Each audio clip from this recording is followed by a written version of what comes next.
Hello everyone, कैसे हम सभी दोस्तों। आज हम रिएक्ट में सीखेंगे इमेज ऐड कैसे करते हैं। इसमें कोई भी एआई का काम नहीं है, तो मैं आपको बताऊंगी 3 से 4 मेथड है हमारे पास इमेज ऐड करने के। कई बार ऐसा होता है हमारे पास एक मेथड वर्क नहीं करता, इमेज इंपोर्ट नहीं होती, तो हम दूसरा मेथड यूज कर सकते हैं। सबसे पहला जो कॉमन मेथड है, हर एक यूजर के पास ये काम कर जाएगा, वो मेथड है। हम चलते हैं अपने एक फोल्डर पे, जो हमने फोल्डर क्रिएट किया होता है, हमारा मेन फोल्डर। यहाँ पर इसमें एक पब्लिक नाम का फोल्डर होता है। उस पब्लिक फोल्डर के बीच आपने सारी इमेजेस रख देनी है। दो मेथड है, एक तो आप डायरेक्ट जहाँ पे इमेज रख दो, एक फोल्डर बना के इमेज रख दो। अब अगर आप पूरी कंप्लीट वेबसाइट बना रहे हैं तो आपको एक फोल्डर बनाना पड़ेगा। तो दोनों मेथड मैं बता दूंगी। तो ये है मेरे पास एक पब्लिक नाम का फोल्डर, आपके पास सेम होगा। तो इसमें एक मैंने इमेज ओपनली रखी हुई है, डायरेक्ट इमेज यहाँ पर ऐड कर दी, एक मैंने फोल्डर बना के रखी हुई है। तो दोनों को इंपोर्ट करेंगे। ये हमारा बेसिक कोड यहाँ से लगा लेना। तो यहाँ पे मैं लगा देती हूँ। सबसे पहले जैसे हम HTML में लगाते हैं डायरेक्ट, इधर रख दो अपनी इमेज का नाम, इसको हम कर देते हैं रिफ्रेश।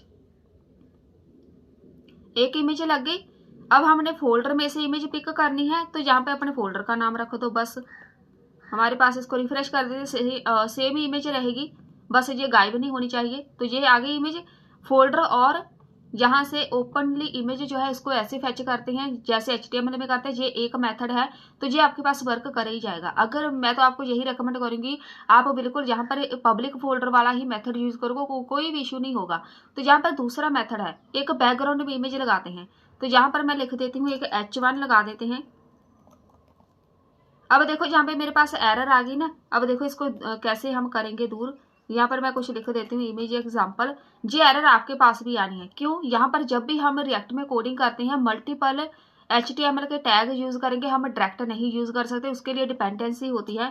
आपने यहाँ पर ये ब्रैकेट ओपन करके लास्ट में जाके क्लोज कर देनी है। क्लोज किधर करनी है? जिधर आपकी कोडिंग से खत्म है, मतलब यहाँ से इस ब्रैकेट के स्टार्ट से इस ब्रैकेट के एंड तक, राउंड ब्रैकेट के एंड तक, इसको डिपेंडेंसी बोलते हैं। अब देखो कोई एरर नहीं है।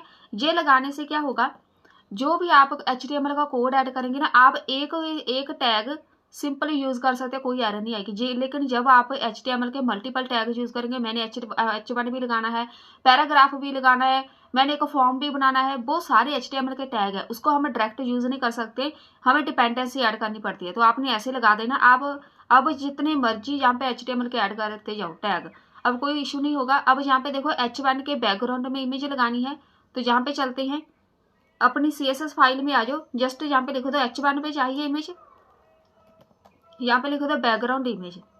तो यहाँ पे URL लिखो, ओपन इमेज रहेगी, मतलब पब्लिक वाला फोल्डर है, उसके अंदर कोई फोल्डर नहीं बनाना। बैकग्राउंड इमेज हम बहुत ही कम यूज करते हैं, लेकिन अगर मैंने किसी फॉर्म के बैकग्राउंड में इमेज लगानी है, कोई टेबल है उसके बैकग्राउंड में इमेज लगानी है, उसके लिए हम ये यूज करेंगे। वो इमेज आपकी ओपनली होनी चाहिए। मैं यहाँ पे डायरेक्ट अपनी इमेज का नाम रखूंगी, लेकिन आपने ऐसे लिखना है। जो स्लैश लगानी जरूरी है, तो उसको पता चल जाएगा कि यहाँ पर कोई ना कोई, किसी डायरेक्टरी में कोई ना कोई इमेज है। तो पहले हम अपनी इंपोर्ट कर लेते हैं फाइल, CSS फाइल हमने इंपोर्ट करनी है। इंपोर्ट मेरी फाइल का नाम स्लैश CSS फाइल इंपोर्ट हो गई। तो यहाँ पे इमेज आ गई। ये होती है एक बैकग्राउंड इमेज, कोई प्रॉब्लम नहीं है, जहाँ पे आ जाएगी। अगर मैं यहाँ पे इसको बोलूँ कि मेरे पास इमेजेस नाम का फोल्डर है, यहाँ पे इमेजेस नाम का फोल्डर है, उसके अंदर ये वाली इमेज है, इसको कर लो रिफ्रेश, तो ये भी लग गई। यहाँ पे देखो, तो कोई भी बैकग्राउंड इमेज लगानी है तो आप यहाँ से लगा सकते हैं। अब यहाँ पर जो इमेजेस नाम का फोल्डर है, उसके अंदर से इमेज फैच करना थोड़ा सा हमारे लिए मुश्किल हो जाता है। मेरे पास लगी, हो सकता है आपके पास वर्क ना करे। तो ये जो बैकग्राउंड में इमेज आ रही है, वो आप छोड़ोगे, मल्टीपल आ रही है, वो ये अलग से प्रॉपर्टीज होती है CSS की। अब यहाँ पे चलते हैं, दो मेथड हो गए हमारे। अब तीसरा मेथड, मेरे पास है एक ऐप, यहाँ पे दिखा देती हूँ फोल्डर। एक ऐप नाम का फोल्डर होता है, जहाँ सोर्स ये वाला, या फिर ऐप या फिर सोर्स, दोनों सेम ही होते हैं, इसके अंदर इमेजेस पड़ी हुई है। तो जहां पर एक हमारे पास ओपन इमेज भी हो सकती है, जहां हमारे पास एक फोल्डर भी हो सकता है। तो मेरे पास यहाँ पर फोल्डर है, ये मेरे पास वर्क नहीं करेगा। यहाँ पे मैं दिखा देती हूँ कैसे ऐड करना है। यहाँ पे लिखो इंपोर्ट, कोई भी अपनी तरफ से एक वेरिएबल बना लो, मैं इसका नाम रख देती हूँ img1। यहाँ पे लिखो फ्रॉम, किधर से इंपोर्ट करना है। अब जहाँ पर मेन मेथड है, मेन जहाँ पर आपने पाथ लिखना है, इमेज है किधर, कैसे लिखेंगे, यहाँ पर लिखेंगे, एक हमारे पास ये मेथड होता है डबल डॉट स्लैश, इधर आएगी आपकी इमेज।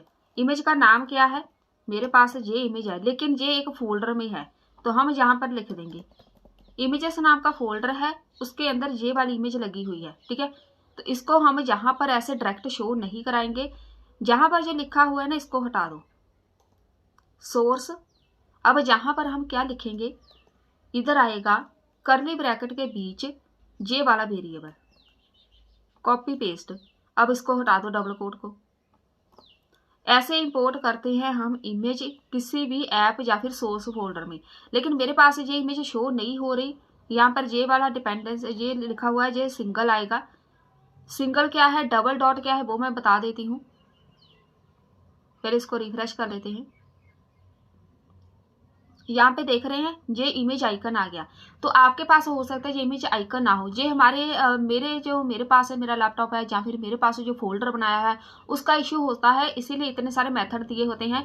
तो हो सकता है आपके पास ये वर्क कर जाए, लेकिन मेथड सेम ही रहेगा, इसमें कुछ भी और चेंजेस नहीं करना, इमेज सेम ही लगेगी। अब यहाँ पे मैंने डबल डॉट लगाया था ऐसे, इसका मतलब होता है मेरे पास डायरेक्टरी बाहर पड़ी है, इसके बीच नहीं है फोल्डर, मेरे पास यहाँ ओपनली फोल्डर है, मतलब एक ऐप वाले फोल्डर के अंदर फोल्डर है, एक और उसमें फोल्डर है। तो उसके लिए डबल डॉट लगाते हैं, वैसे तो हम एक ही लगाएंगे, सिंगल डॉट के साथ लगा सकते हैं। तो यहाँ पर अगर आपके पास इमेज आइकन आ रहा है तो मतलब सब कुछ सही है। अगर मैं यहाँ पे डबल डॉट लगा देती हूँ तो वो अपने आप बोल देगा कि हमें वो वाला फोल्डर नहीं मिल रहा है। यहाँ पे देखो, क्योंकि मैंने सिर्फ और सिर्फ एक ही फोल्डर बनाया है। डबल डॉट मतलब आपने एक फोल्डर के अंदर एक और फोल्डर बनाया है, हम सिंगल ही लगाएंगे। ये है हमारा एक अलग से मेथड, ठीक है। आपके पास अगर वर्क कर जाए तो आप बता देना, यहाँ पर मेरे पास नहीं वर्क कर रहा, इसमें कोई भी प्रॉब्लम नहीं है, शो हम ऐसे ही करेंगे, इसमें कोई भी इशू नहीं है। ये वाला बस वेरिएबल है, जहाँ पे लिख दो। अगर आप बहुत ज़्यादा कंफ्यूज नहीं होना चाहते देन बस आप पब्लिक वाले फोल्डर में अपनी इमेजेस रखो, फोल्डर बना लो, जितनी भी 50 से 60 जितनी भी इमेजेस यूज़ करनी है सारी इसके अंदर रख दो, तो वो आपकी सारी की सारी इमेजेस बिना किसी टेंशन के शो हो जाएंगी। अगर ये वाला आपके पास मेथड वर्क कर जाए वो तो आपके लिए बहुत ही अच्छा रहेगा। तो यहाँ पर आप इधर भी एक फोल्डर बना सकते हैं, ऐप वाले फोल्डर में या फिर सोर्स फोल्डर में, ऐसे हम लगा सकते हैं अपनी इमेजेस। तो जहाँ पर हमारे पास 3 मेथड हो गए, तीनों में से आप कोई भी यूज़ कर सकते हैं। यही था हमारा आज का टॉपिक, मिलते हैं फिर नेक्स्ट वीडियो में।